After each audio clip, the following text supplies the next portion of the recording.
The Tao of Self-Confidence, episode 938.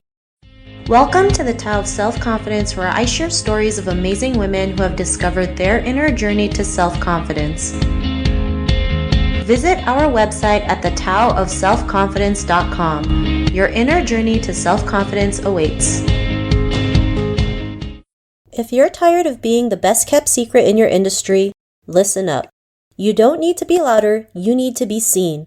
Grab my free Visible Framework Toolkit, the exact steps I use to go from overlooked to being the go-to expert people turn to for impact and insight. Download it now at thetaoofselfconfidence.com. Well, hello friend. Welcome to the Tao of Self-Confidence, where I share stories of amazing women who have discovered their inner journey to self-confidence. I'm your host today, Sheena Yap Chan, and today I have an amazing lady on the show today. I actually met her in person last year in San Francisco and was really honored to be in a panel with her, and I just really loved her story and had to have her on the show. She is the president of the Ginny Group. So without further ado, I'm going to introduce you to Ginny Gong. Hey Ginny, how are you today? Maybe you can fill in a little bit more about yourself to the listeners. Delighted to be here, Sheena, and the feelings mutual. I was really impressed with what you've been able to do at such a young age. So kudos to you and wishing you the best. Thanks for the opportunity to talk about really what I've done with my life. I'm very proud to say I'm 78 now, and I can look back at decades of wonderful memories, great experiences, and all of this because of the wonderful life that I've been able to lead. So let me start by maybe a little bit about my background, because I think that kind of leads to why there is this Ginny group. Came to this country when I was 6 years old. I was born in Guangzhou, China, and came here to meet and reunite with our dad. So my mom, my brother, and I flew here for 3 days to meet my father, who was a World War II veteran. He had come at around the age of 18 or 19 and came as a paper son. For those that don't know what paper son is, these are the men who came to this country as the son of somebody who was a U.S. citizen on paper. He came to this country and then was drafted, fought in World War II, and because of his service in the war, my mother, my brother, and I were able to come over. I was born in 1948 when the communists took over China, and we were fortunate enough that during those first 2 years, I guess, of chaos, we were able to escape, and we ended up in Hong Kong, where we stayed until we were able to get visas to come to the United States. So that's kind of how we got here. Sometimes I wonder what my life would have been like had we not left. And it's really quite scary that everything is really just timing, the right timing at the right place, doing the right thing. But anyway, came to this country, reunited with my dad, had to find a way to make a living. So my parents ended up buying a Chinese laundry. Laundry because it was the kind of business where if you didn't speak English, it was okay, right? You just had to commit to working hard, get your kids to, help with ironing and doing everything. And that's how my parents were able to make a living, working 7 days a week, cleaning people's dirty laundry, bringing us on, and ended up going to college. I became a teacher. That's sort of where the story goes and branches off. But, it was a great beginning. So I've always been invested in young people, in education. And I think watching my parents work in a laundry, doing hard work, I really was very committed to civil rights, making sure that people's rights, no matter who you are protected. And so I made a commitment to myself and to my kids. At that time, my daughter was about 5. I ended up with 3 kids, that I was going to do whatever I could to make this a better world for them as they, went further in their lives. And that's where I think I'll stop right now, because it's what motivated me to do a lot of the things that I've done in my life. Thanks for sharing that story. And I've never even heard of the term paper son until you said it. So and maybe it's because I'm from Canada, but thank you for sharing that. I think probably a lot of people didn't even know that was a thing. And also just to say thank you for all the work that you've done to uplift our community. There's a lot of unsung heroes, and you're one of them. I just remember listening, moderating the panel that we had and realizing all the work that you've done that nobody even really knows. And, it's because of women like you, we're able to have a voice. So I just wanted to say that. And Ginny, what's your favorite self-confidence quote? I think the one that really has guided me is walk a mile in someone else's ill fitting shoes. I live by that. And every time I make a decision with my brain, but then I always make sure that my heart is part of that decision to temper things, to know that there's so much more than just a practical answer. And having grown up poor, I grew up in the back of the laundry. We didn't have a house. I went to college, and it was always the thinking of how would somebody with nothing view this policy that I've just created or this decision that I've just made. And I think that that's one of the things. Another one that I think I've lived by is to everything there's a season. And I don't know if that's a self confidence or whatever, but it reminds me that maybe this isn't the time for you to be that, that everything what goes around comes around. And there's a time for something, there's a season for it. And so just be patient, because if it's meant to happen, it will happen. And if it wasn't meant to be, then don't worry about it. You're wasting too much energy. And when I didn't get a job that I might have really wanted, then maybe that job wasn't meant for me. And ironically, another job came that was even better. So I think those two kind of, allow me to live a life that has been pretty blessed. Thanks so much for sharing those great quotes, especially the season one, because yeah, a lot of people don't realize things are temporary. Sometimes it's not just the right timing or it's not for you, and it's okay, especially when it comes to rejection. A lot of us think, why is this happening to me? And really, sometimes that rejection could be a blessing and something better is coming along. So I love those quotes that you mentioned. Ginny, in your own words, how would you define self-confidence? I just think it's a belief in yourself, in your abilities, in what you can do, knowing who you are, understanding your limitations, and taking things head on.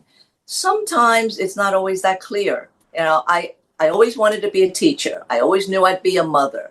I always knew I'd be a grandmother, even if it's a granddog, right? I always knew those things would happen, and they did. But other things happened along the way that I didn't really know. But as they came along, as opportunities were presented to me, I took advantage of it. And I said, okay, I can do this. I can do a TV show, even though I had no experience, in communications. And yes, I can write a book about my life. And I did. And I wrote an autobiography about growing up in the back of a laundry because my experience teaching told me there's a need for this. There's a need for people to hear from immigrants what they go through, not from non immigrants, who are writing stories. They need to hear from me. And the only one who could write that, my parents couldn't, and my kids can't. So it had to be me. So at the end of the day, it's a belief that I can do this. I need to do this because if I don't, who will? And I think that that's where that whole self confidence piece. And I find that maybe it's a little bit too, I don't know, what is it, egos, but I know myself. And I know, for example, I wanted to pull together high school Asian American teenagers in like a big summit, right? To sort of talk about identity. Everybody was like, oh, no, we they won't come. We pulled together 400 Asian American high school students for a youth summit on a Saturday. That's really difficult. And it was great. And I knew it would be great. I got sponsors. And we did it a second year and a third year and then a fourth year. And then I moved on and I was no longer with the school system. It stopped. So, you have to believe that it's something that you can do. And if you can do it, why not? Because it will really help people.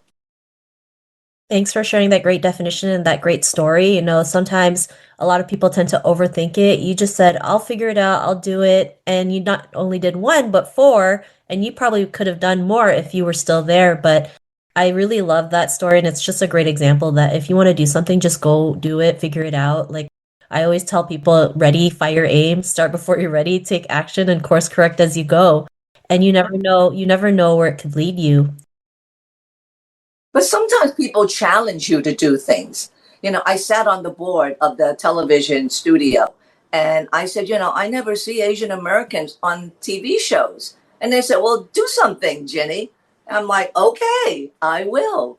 I'm going to do my own show. And I did an Oprah like show. And it's, yours is audio podcast. Mine was, having people be there and speaking with them because I needed to break the stereotypes that people have of us. I needed them to see and hear that we're personable, we're articulate, we're funny, we're warm, engaging, and we can do anything. I love that. Thanks for sharing that. And Ginny, what was your life like before your discovery of self-confidence? I've always had this presence, and I don't know how to explain it. I can walk into a room and not say anything, but people remember you for some strange, uncanny reason.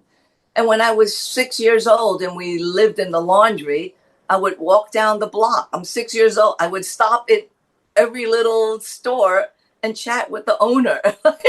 And I was just doing my networking. And my mother would complain that, nice Chinese girls don't do that. You need to stay home, be quiet. And I was never that.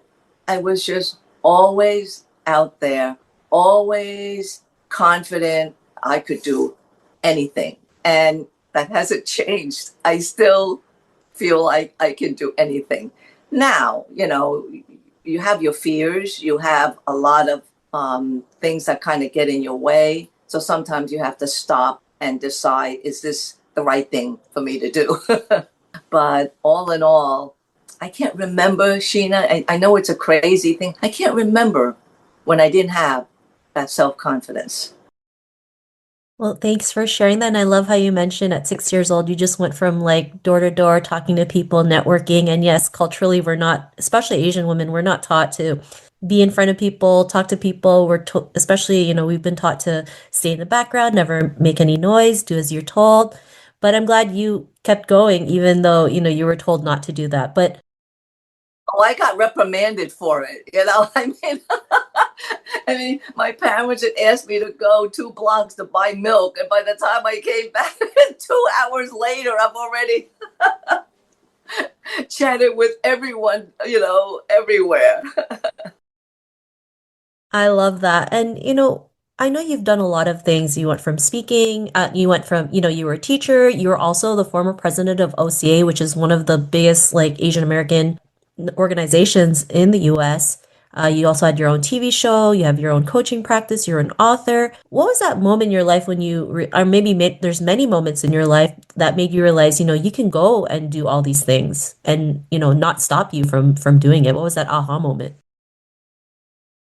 Well, I think your aha moments come when you have a successful something, whatever it is you did. And then that drives you to believe that, I could do something else because that worked out really well. And then you go on and you go, oh, okay, people actually believe in me. So I can take this organization a little further. I mean, you mentioned OCA. I've been with OCA for more than 44 years as a volunteer. And it started because my daughter came home and she was making these Asian eye gestures. And I had to remind her that that's not a very complimentary thing, that somebody's making fun of you. And I decided then and there that I was going to do something about it. And so I looked for an organization either to start or some organization that was around that I could contribute to. At that time, OCA was around. It had been around for about 10 years, wasn't really out there yet. And I think they had a lot of growing pains. And I decided then and there that that's what I was going to do. I was going to dedicate my time to making this organization the best it could be. And the beauty of it was I saw that it had a national presence and it had local connections. And to me, that's like a great marriage of purposes. So I made that commitment. I was elected as the national president. And as always, your first year, you really give it your best, you do things.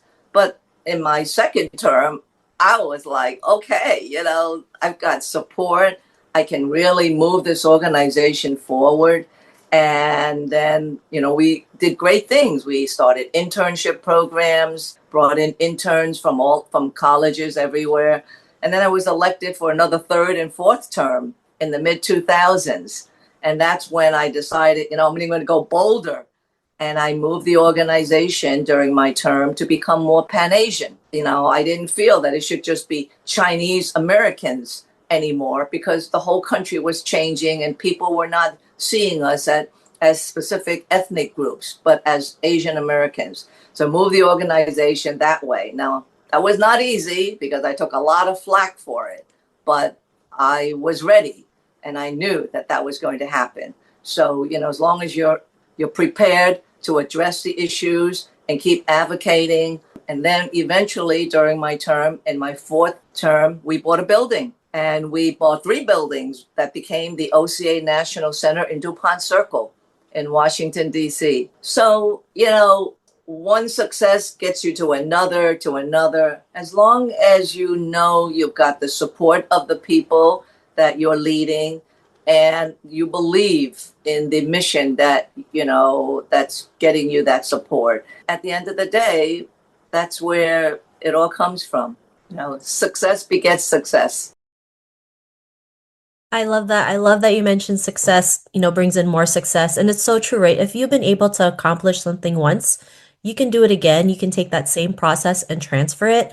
And to hear like what you've done with OCA, being able to buy not one, but like 3 buildings, that's amazing, right? Because that's awesome. And so just to see so much progress and just being able to do all that to elevate our community. I think it's so great and it's still here today. There's so many chapters out there with OCA and it's continuing the mission. And I just want to say thank you for doing that. And It because was of my honor, not just my pleasure, really my honor to have been elected and people trust in your judgment and stuff. And we didn't have money to buy the building, but we found ways. So you just have to be creative. There's always challenges to whatever you do, but you have to say, I know there are answers. I can figure this out. And don't let any of these challenges stop you from going for it. I love that. And because of all that, what's your life been like now? Well, my job was really challenging. Just quickly, I was the director of a government agency, and this agency allowed the community to go into schools and government buildings to use their facilities.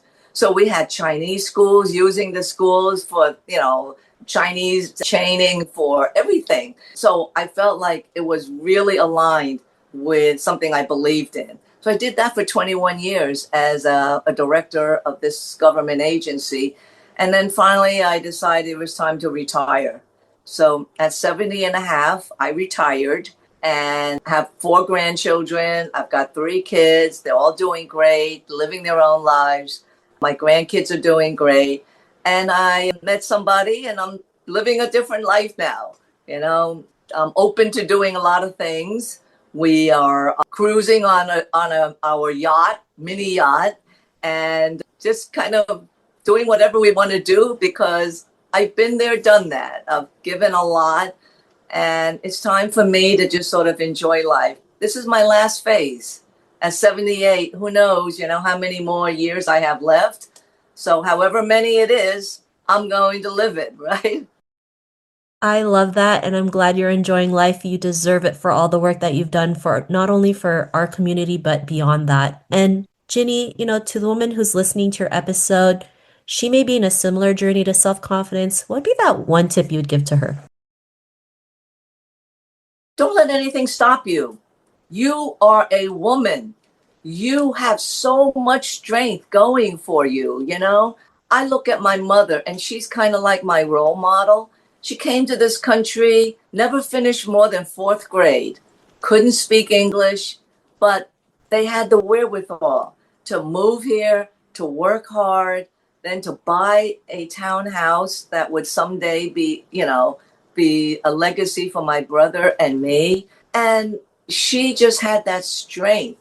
So I tell myself, if my mother, who, doesn't have the education I have, cannot even speak the language, and can be there and do all the things she can do, then I have no excuse. And neither does anybody else. You don't, as a woman, you just don't realize how strong you really are. Because until you are confronted with something that really requires you to just step up and muster all that courage, you think you can't do it, but you can. I don't know if we have time, but my son went through an addiction period. And I will tell you that required every bit of strength that I had to get him through that, to come around the corner, and to get myself through it. And I realized when I did it, wow, you're really a strong person, because you were there for him. You knew he needed help. You did what you needed to do, and you got yourself help. So for anyone who's going through any challenge, you are a woman. You have so much going for you. Giving birth was really traumatic. I'm going to tell you that, right? I mean, if you can give birth, you can do anything else, because there is nothing tougher than that, except when something happens to your child growing up. So I think people I did a training once for women going into the workforce. And I told them, look in the mirror every day before you walk out, and make sure you're standing tall, and make sure that your head is high, because that is how people are going to measure you. And then 30 years later, I bumped into one of the people that was in that workshop, and she saw me and she said, Ginny, I don't know if you remember, but you told me to look in the mirror before I went out, and I did that every day, and it was a good day. And that made me feel good. So, look in the mirror, stand up high, stand tall, hold your head up high, and make it a good day. Thank you for sharing that great tip. And it's like whoever's listening to this is going to be so pumped up. So thank you for sharing that. And I know you mentioned you're enjoying life and you're retired, but if anyone wanted to connect with you, is there any links or social media profiles that they could connect with? If they go on to the gingroup.com, it has all the things about me and what I do. And it has one of my TV shows that I interviewed, and just to get an idea of some of the things that are going on. And so, hopefully people will check that out.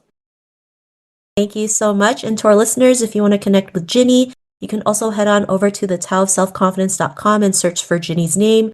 Her show notes will pop up along with everything else that we talked about. And I just really want to thank Ginny today for taking her busy time out to share her story and wisdom. So thank you so much, Ginny. You're very welcome. Wishing you the best. You're doing good work. Thank you. I appreciate that. And to our listeners, be on the lookout for another new episode of another amazing woman's journey to self-confidence, and we'll talk to you soon. Bye for now. You can now purchase Bridging the Confidence Gap, How Empowered Women Change the World on Amazon, Barnes & Nobles, Indigo, and other book retailers sold worldwide. Get your copy today. Thank you for tuning in to another amazing episode of the Tao of Self-Confidence. Please subscribe to the show on Apple Podcasts or Spotify to get your daily boost of confidence.